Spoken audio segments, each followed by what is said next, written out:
anyone who's able to consistently get a result is not lucky. They're just doing something different than you. So for example, money, wealth, abundance. Is there a science to financial abundance? When I went to write some of my financial books, how did I do it? I knew a lot already. I'd worked with people like Paul Tudor Jones for 24 years, one of the greatest financial traders in history.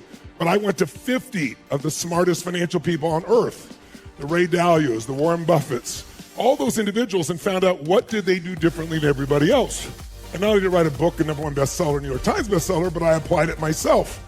And I took my companies from doing 50 to 100 million into the billions by just applying exactly what they did. If we talk about health, I wrote a book where I interviewed 150 Nobel laureates, the top individual scientists, people doing rejuvenation therapy, stem cells. So health, there are certain rules. We're all unique biochemically. But are there some universal rules that if you don't live by them, you're going to have pain in your body, yes or no? So it is a science. Write down, success leaves clues. Have you heard of Jim Rohn? He was my original teacher, and he used to say, success leaves clues. If someone's successful, not lucky, what are they doing different than you? He used to say, find out what poor people are reading and don't read it. He said, I don't just mean poor financially, I mean poor emotionally. What you pour into your mind is what manifests your life. So if you and I want to succeed in achieving something, our best way of doing it is a simple formula. And let's try it. How many of you in this room have ever achieved something that when you first came up with a dream or goal or desire, it seemed totally impossible, and yet somehow you made it happen? Raise your hand if you've done this. Say I. Say I. So I don't have to teach you the science of achievement. What I have to get you to do is identify what did you do when you achieved at the highest level something that seemed impossible. So I want you to think about that thing that once was a dream or a goal in your life. It could have been something as simple as a car or a relationship or a position or a job or your own company or whatever it was. What was the first thing you did to take it from dream state where it seemed impossible to start to really make progress? How many of you started to obsess about it? That is, you started thinking about it constantly. You started to focus on what you want. Raise your hand if massive focus and energy went into it. That's right. So write down, where focus goes, energy flows. If you focus on where you want to go, you'll make the turn in most cases. So that's got to be our first step, the power of absolute clarity. Write down, clarity equals power. The more clear you are exactly what you want, the faster and easier it is to achieve. And I'll tell you why.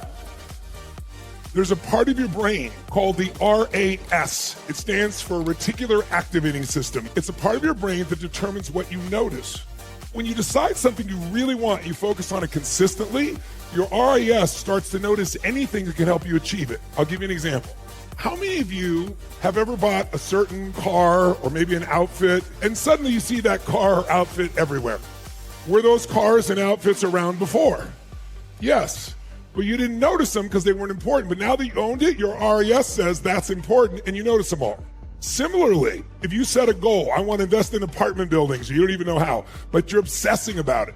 You can be in a Starbucks, there can be someone 4 tables over talking about a real estate deal, and your brain will hear it because your RAS looks for it, seeks out anything. It's like a missile. Today, missiles have a servo mechanism, like an RAS. And when you shoot at it, if it moves, it follows it. Your RAS is trying to make things happen. So you got to be focused on what you want, not what you don't want, and it's got to be specific.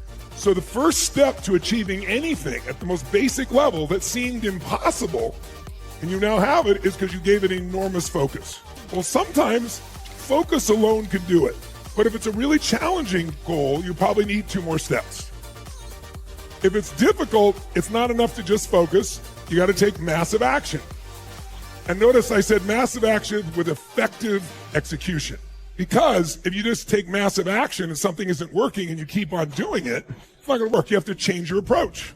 That doesn't work? Try something else. Keep changing until you get what you want. Here, I'll give you an example. How long would you give your average baby to learn how to walk? Before you shut them down and went, dude, you're just not a walker, give it up. You go, what are you, crazy? My kid's going to keep trying until they walk. Magic formula. No wonder almost everybody in the world walks. So you've got to be able to change your approach until you get what you want. That's the secret. That's trial and error learning. What if you want to achieve things faster? If you want to achieve it faster, you know exactly what you want, so you got clarity and focus, and your RAS is turned on. You want to take the right massive action. How could you accelerate this process? Model someone who's already achieved what you're after. Figure out what they did and do what they did. Now, you'll still modify it to you, but if you take the same kinds of actions, you just sped it up. So if you know exactly what you want and you're obsessed on it, and you're taking massive action, ideally modeling what already works, then you only need one other step, perhaps if it's a big goal. And that third step is grace. Some people call it luck, some people call it God, or grace. I look at my own life and I go, I worked my guts out for 47 years, 46 years, but I've also had grace. I was born at this time in history where I could get on a plane and go to other parts of the world. I could learn from the very best humans on the planet.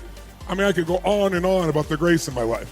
I'm not here to lecture you spiritually, but I'm curious, how many of you have ever noticed the more appreciative you are for the things that have been given to you in this life, the more grace tends to flow to you? I'm curious, how many see this to be true? Say aye. It's okay to recognize your part. We've all worked our asses off, but it's also good to notice there's also the parts that's beyond you that's made this possible. And when those 2-3 things happen, just about anything you've ever dreamed of can happen. So that's the essence of it. Now remember I said there were 2 key skills to master if you want an extraordinary life on your terms. So one is the science of achievement. Most of you are already good at this or you wouldn't come here. Now you might want to get better, and I can help you get better because I've obsessed for a lifetime on the best strategies and how to speed up getting the result. We'll show you many of those. But the second skill is more important than the first skill, but it is not valued by most people in Western culture. And that second skill is the most important one, and that is you have to master the art of fulfillment. Notice I didn't say the science of fulfillment. I said the art of fulfillment. Why? Because what makes you fulfilled will be very different than the person next to you, even if they're your lover or best friend. Because we all are fulfilled differently. How many have been around somebody and you see they're so excited or turned on by something and you're like, huh? Like you don't share that enthusiasm. Who knows what I'm talking about? I'll give you an example. You ever gone to like a really expensive art place and you walk in and you look at this piece of art on the wall and you go, what? How much is that? And they go, $10 million. And you go, what the F? Who's ever had an experience like this? You thought this is insane. What fulfills one person seems like a joke to somebody else. You don't want to try and achieve what someone else is achieving because you might do it and not be fulfilled. You got to figure out what fulfills you. Success without fulfillment is the ultimate failure. If we fail, what do? You get up, dust yourself off, and try again, right?